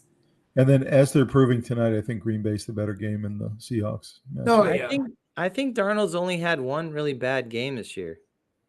Yeah. Well, yeah, you're right. Yeah. He had like 3 or 4 picks in one game, but other than that, last game I think he had 4 touchdowns. Yeah. You guys can he played against Atlanta last week, right? Yeah. He played 5 touchdowns maybe. You guys can agree though, this is going to be really fun. It is going to be fun. Oh yeah, let's go. So I know this is a hit. So what are y'all doing for the Super Bowl? Y'all getting together? We got to, man. Yeah, we got to get together, do something. I mean, yeah, we need to. We might have to show off our spread. That's true. Our food spread. That's right. That's true. We're definitely going to be broadcasting live that day for sure. I mean, well, I'll still like to see Detroit and Buffalo, not Kansas City and Detroit. I think so too. That's definitely drop us a comment, guys, on what your Super Bowl spread's going to look like this year. What are you guys going to have? You're going to have chicken wings? What are you going to have? And yes, Henry, we'll definitely be having a party of some kind for sure. So you got to make sure you make plans for it. Oh, yeah. So here is our mock draft 3.0. Just came out. Oh, my God. Friday. This is way too early. But this is what they've got right now. They got Shedeur Sanders going to the Giants at number 1. They have your Las Vegas Raiders taking Cam Ward from Miami. Really? And then they have on a couple other mock drafts, like the ESPN one, they have this reversed. They have Cam Ward going to the Giants and Shedeur going to the Las Vegas Raiders. So that's kind of interesting. That is interesting. They've got Travis Hunter going to New England at number 3. Will Campbell from LSU going to Cleveland. They've got Abdul Carter going to Carolina. He's an edge rusher. They have that fantastic wide receiver who's the best in the draft, McMillan from Arizona going to Tennessee. Luther Burden going to Jacksonville. Mason Graham to the Jets. These are all different linemen. Kelvin Banks. Ashton Jeanty dropping all the way to 10 and going to the Dallas Cowboys. That would make me very unhappy if that happens because he would make them a much better team. Mikael Williams from Georgia, and then Jalen Walker also from Georgia going. Ursary, Kenneth Grant, Malachi Starks, James Pierce, Nick Scouton, and Will Johnson. So you got a lot of Michigan and SEC-related players. Any of these guys surprise you if it went this way? Huh. I think Jeanty going that low is a little surprising. He's a, franchise type running back. And some of those wide receivers above there, I don't know if I'd take Luther Burden over a transformational running back. You think the Giants and the Vegas Raiders are going to allow Travis Hunter to drop to 3? No. Is that really going to happen? No. I thought Sanders would go to Las Vegas and Ward would go to New York. Yeah. And other drafts, like I said, I saw online, it had Ward going first and Sanders going second. Maybe these two teams are so desperate for a quarterback they pass on a generational talent like Travis Hunter. I guess it's possible. Maybe. Yeah.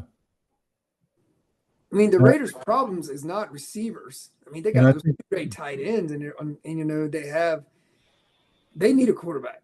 This is projecting Jeanty to drop to 10, but I agree with Rob. I think he's going to go higher than that. I think you had Christian McCaffrey go 6 to the Carolina Panthers. I think you might see him go somewhere around 6. He's just too good a talent to drop that low. That doesn't mean Dallas won't try to trade up to go get him, but. Would you rather have Jeanty or Abdul Carter? I would take Jeanty. I'd take Jeanty, but only by a little bit. But I would take him over the best edge rusher in the draft. But I'd love to have Abdul Carter. Don't get me wrong. Sure. We'll see what happens. It's going to be kind of fun to track this and see as these mock drafts. I don't think always taking quarterbacks the first couple of picks always makes sense either. Mm-hmm. I think putting less pressure on them by picking them later first round or. When we do our draft preview, guys, hopefully we'll have a much clearer picture as how this is going to look. But this is definitely interesting information. Let's look at our football memes of the week. We've got, I don't care about your politics, your fashion sense, or your taste in music. I judge you solely on your football team preference. So I thought that was pretty good. I think that's kind of true, right? You find out, are you a Raiders guy, you're a Panthers guy, and you kind of take a look at it that way. Have you seen that commercial where the girl is picking the guy up on first blind date, and she says, go Michigan, go blue, and he undoes his seatbelt and he jumps out the car and he rolls down the hill, and he goes, go Buckeyes. It's pretty funny. Did he really? Oh, wow. He jumped out of a moving car so he wouldn't have to go on a date with a Michigan girl. Well, that's hilarious. It's hilarious. Wow.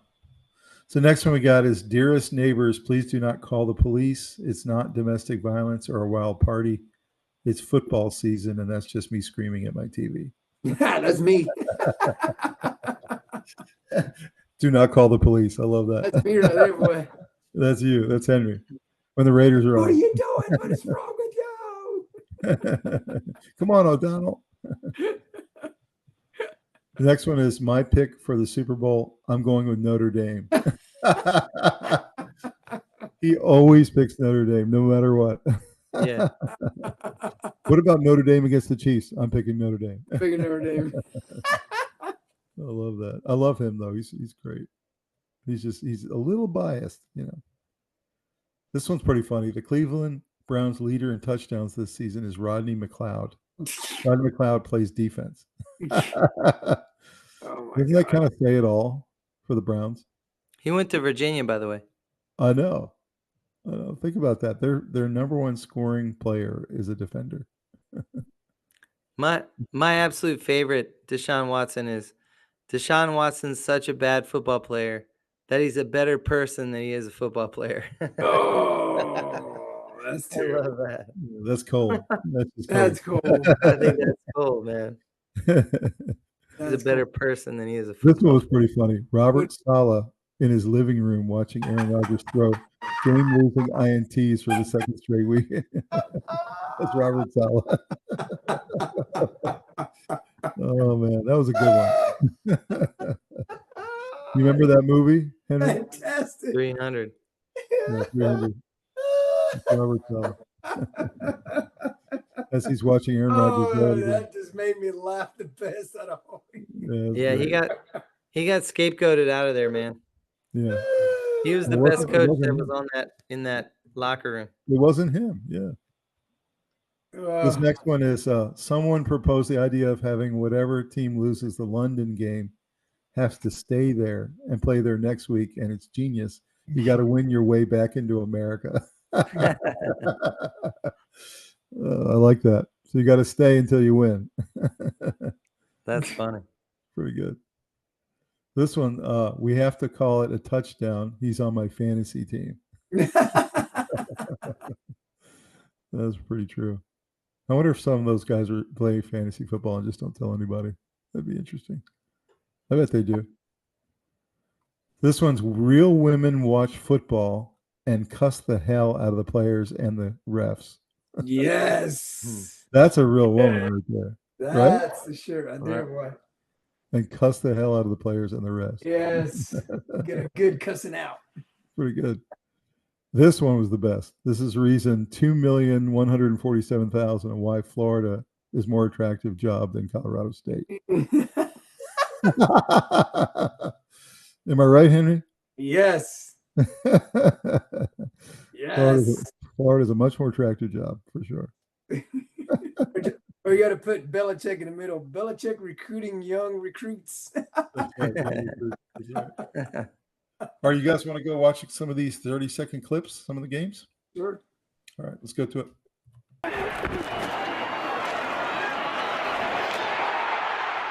Good Devontae, Robbie. Yep.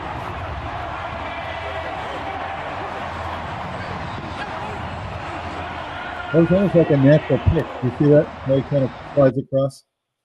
It was almost like a natural pick. I know. I think it's real trippy. It was real trippy the whole game.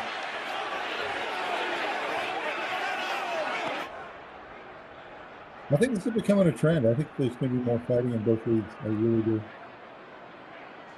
Almost every game today has some kind of shoving match. So Robbie, I don't know how they're going to solve it. Well, I think it'll stop when you hit the playoffs. Yeah, I saw this play. This is a great play. Yeah. Really good. Just couldn't get quite enough going today. No, they just couldn't. All right, this is the play that won the Commanders the game. Great effort all around by the Saints responding in this second half. All right, here we go. Rattler for the win. He throws, it's incomplete. And the Commanders defeat the Saints 20-19. That two-point conversion pass intended for Jawan Johnson. No, that was a guy in the back. No, Diving attempt by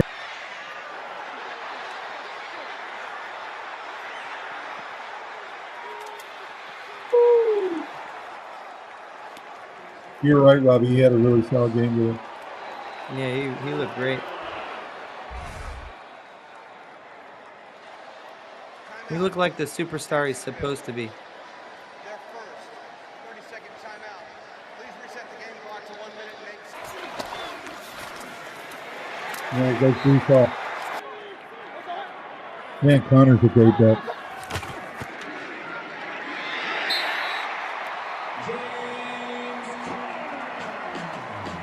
He's become one of the best passing people. Yeah, he was untouched.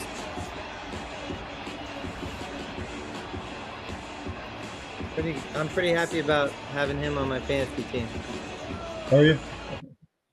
Yeah.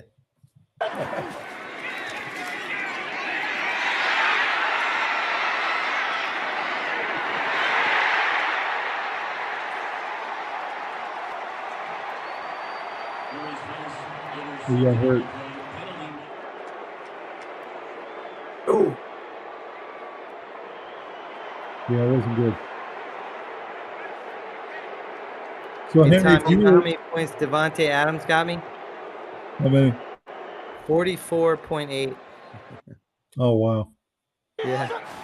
that's amazing. Connor got me 32.8.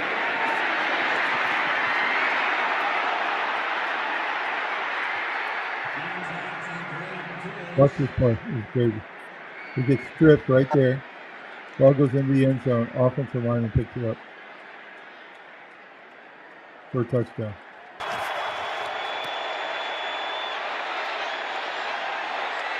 Look at that. You were talking about how Baker was playing when he was playing he really took out of well. his mind, man.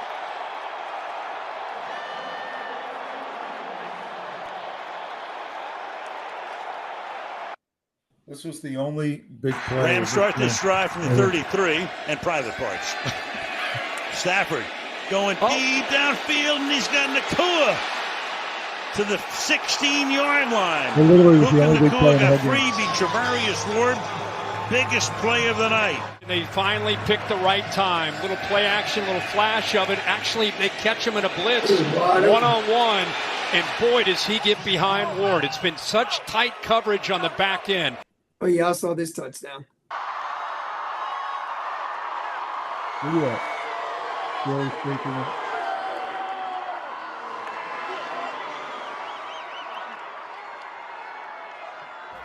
Well, he's a pretty good rookie. How many good rookie receivers are there? Yeah. Definitely doesn't need to hold the ball like that, though.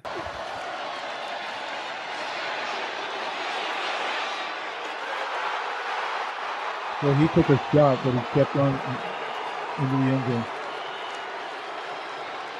Took a shot.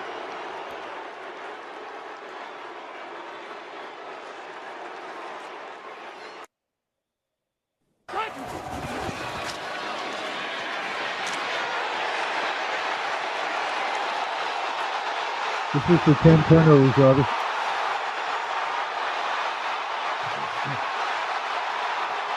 That's a big man running, boy.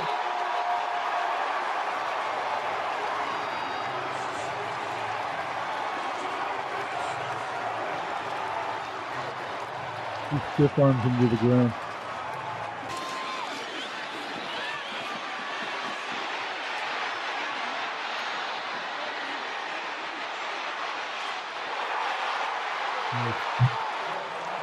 You're right, Robbie. He's playing really well.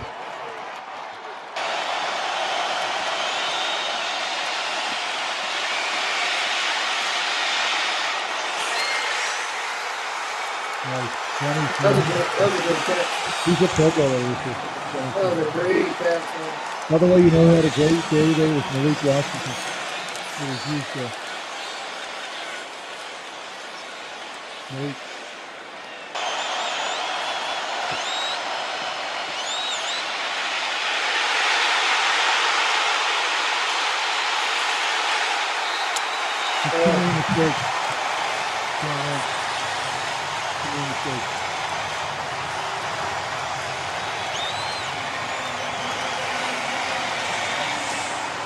What are your thoughts, Robbie, about the Dolphins, their offensive line, and just a lot of leaky holes there? Just not very good this year. It's hit and miss. They're not running the ball enough, so they're one-dimensional. Yeah. They're just not getting the most out of that team. I put it on the coaches.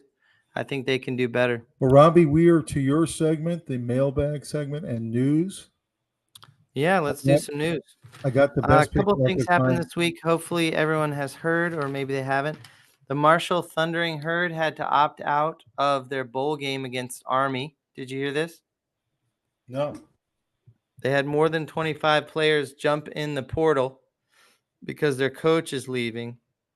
And so they had to pull out, which kind of speaks to the fact that the portal shouldn't open until bowl season's finished.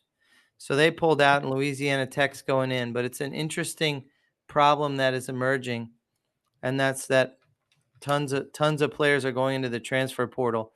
USC's Miller Moss, quarterback, has committed to Louisville. Did you see that? I did see that. Yep. Michigan quarterback Alex Orji is gone into the portal. So has Maryland quarterback Billy Edwards. And we saw him live. Michigan guy did because that Underwood kid shifted his commitment to Michigan. So. And then Quinn Ewers, they're talking about possibly is getting recruited to the Big Ten. Right. So he might leave Texas. He said he's willing to do a 1 year, $4 million 1 year program. And it looks like he's going to do it. So we'll see. Yeah. In other news, Michael Jordan's house in Chicago finally sold for $9.5 million. It was on the market for more than a decade.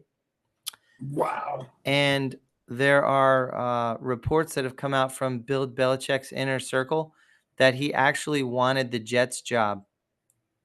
Yeah, I read that today. It came out that he would have preferred the Jets job, but he is going with Carolina. And I'm sure he'll do well at Carolina, but it's interesting that he made that So I'm not sure how much of that's true. That could be a false reporting, but that's just interesting to think about. That is interesting. It's interesting. Yep. I'm not surprised because he just seems like an NFL guy to me. I'm very surprised he's going to college myself. I think he's going to struggle in people's living rooms, but I'm not sure. We'll see. All right, let's go on to the mailbag. A lot of great comments this week. Couldn't put them all in, obviously. We had a bunch from our really cool episode where we interviewed the lead singer of Boston and fantastic, Tommy dude. DiCarlo. It was a whole lot of fun doing that episode. It was cool because we're fans, and we enjoyed it a lot. And we got a lot of great comments from his fans. You know, Tommy DiCarlo has fans in different areas now, not only in the band Boston, but also on his solo work. And then now he's in a traveling music group. But so here's one. This episode gave me chills. So much talent and passion. They're talking about Tommy DiCarlo. And that's from @Kenneth. What'd you think about that? Oh, it's great, and I agree. It was so much fun to interview him. It was passionate. It was a great discussion. To be able to have him share his kind of journey to Boston, then his journey afterwards, and his music with us, it was really special. So, yeah, thank you, Kenneth. What did you think about that interview? I thought it was fantastic. I thought it was amazing. His whole journey, what he went through, what he did, and people he met. I mean, I thought it was a fantastic interview. We've gotten a lot of great responses, and we do appreciate that feedback, Henry. Yeah, I loved it. I loved you guys. Were fantastic. He was great. Thanks, Henry. I'm telling you, I really thought it was great. And I'm excited for him to come on Henry's Rock Review. There you go. Oh, yeah. Yeah. Next one. It's amazing to see how music and sports connect in this episode at Emmett. We did have a little sports out of Tommy, didn't we? Yeah, we did. And that was really cool. We tried to very much, because he's a huge sports fan, to show the music side of things, which of course most people are listening to, but also show that there are some teams he's really passionate about, and he really loves football and really loves baseball. So yeah, I'm glad you guys saw that we were able to show that side of it as well. It's great, man. What I thought was one of the coolest parts of the interview was when he talked about how preparing for becoming the lead singer of Boston and going and doing these huge shows, one of the best things that prepared him was when they hand you the baseball or the football and you're the quarterback or the pitcher, it's your turn to go perform. And the mindset you have to get on that mound and pitch for your team is a lot like being the lead singer in his mind, and prepared him a lot for taking on that role. I thought that was a really cool parallel that I had never really thought of. And in his case, that's how he prepared. That was cool. That was more instructive and helpful, them handing him a baseball and saying, go win it for us, kid. Go be the lead singer of Boston than anything in the music preparation that he had done. Henry, did you see that segment? He talked about the 4 songs he couldn't complete because he lost his voice. He lost his voice. Yeah. Has that ever happened to you before? It's happened to me a few times. Really? Oh yeah, I gave you a shout out in that. You hear that, Henry? I heard it. Yep, I appreciate that. Yep. When he talks about no talking after shows, he's absolutely right. It's just like I've always told these people, your vocal cords cannot be replaced. Now, although I can say they can now because they got new technology, which I found out. Right. But the deal is, if you really do want to go to that route, you got to take care of your stuff, man. When you're a lead singer of a band, I've said this to many lead singers because I used to be one myself. I used to front the band Peralta. You're the quarterback of that team. When people come see the band play, the first person they notice is the lead singer. That's true. And think about it in football, okay? If let's say if a team goes to the Super Bowl and the quarterback is great, but the team is not that good, but you win because of the quarterback, then the whole team is great, right? Yep. But if your quarterback is terrible and your team is great and you lose the game, it's the quarterback's fault. Right? Yeah. Don't they always blame the quarterback? Yeah. It's always like that. Blame and credit. Too much goes to the quarterback. Yeah, they blame. In addition to that, the singer is his instrument, or his or her instrument is a body part that's fragile. So it needs to be protected and cared for and strengthened. And And did you see he also also said? Responsibility, man. Did you see he also said, Henry, that he wasn't going to be like David Lee Roth, who was going to be jumping all over the place and doing jump and all that. That he was going to focus on his voice and focus on the music. And that, I mean, I'm gonna tell you that there are singers that can jump around and do all that stuff, but you got to train yourself like that. And there's a lot of singers that don't do that. The master of moving around and singing at the same time. You know who it was? Who? It was Madonna. Oh wow! You know how I was going to say Michael Jackson, but you know how they trained. So what she would do to train to sing, because when Madonna did lip sync back when she was younger, right? So on the Truth or Dare tour, what she did is she would go jogging and sing all of her songs while she jogged. Wow. That's how she trained herself to perform like that.